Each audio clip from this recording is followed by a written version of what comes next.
లేదంటే జడలో పూలు పెట్టుకున్న పండులేసి ప్రజలని అనేక రకాల హింసించే వాళ్ళు, ఎస్సీ ఎస్టీ బీసీ మైనార్టీ వర్గాలకు చెందిన ఏదైతే కుల వృత్తులు కుల సంఘాలు ఉంటాయో ప్రతి కులం మీద కూడా పన్నులేసి చాలా ఇబ్బందికరంగా హింసించే వాళ్ళు, చాలా అనేక రకాలుగా కఠినమైన శిక్షలు విధించేవాళ్ళు, వాళ్ళని ప్రశ్నిస్తే చంపేవాళ్ళు, వాళ్ళకి ఎదురు తిరిగితే వాళ్ళ కుటుంబాన్ని నాశనం చేసేవాళ్ళు.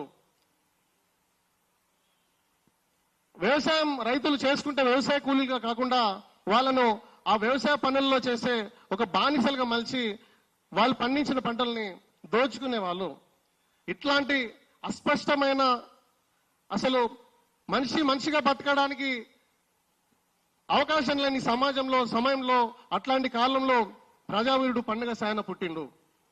ఈరోజు ఆ వీరుడు బడుగు బలహీన అణగారిన వర్గాల యొక్క హక్కుల కోసం పోరాటం చేశాడు.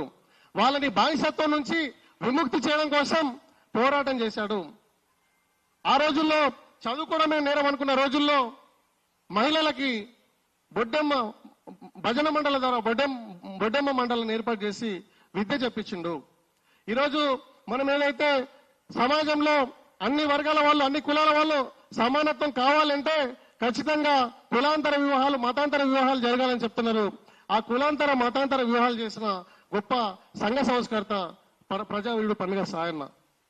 అది మాత్రమే కాదు, చెరువులను తవ్వించాడు, నదులకి చెరువులకు అనుసంధానం చేశాడు, రిజర్వాయర్ కట్టించాడు.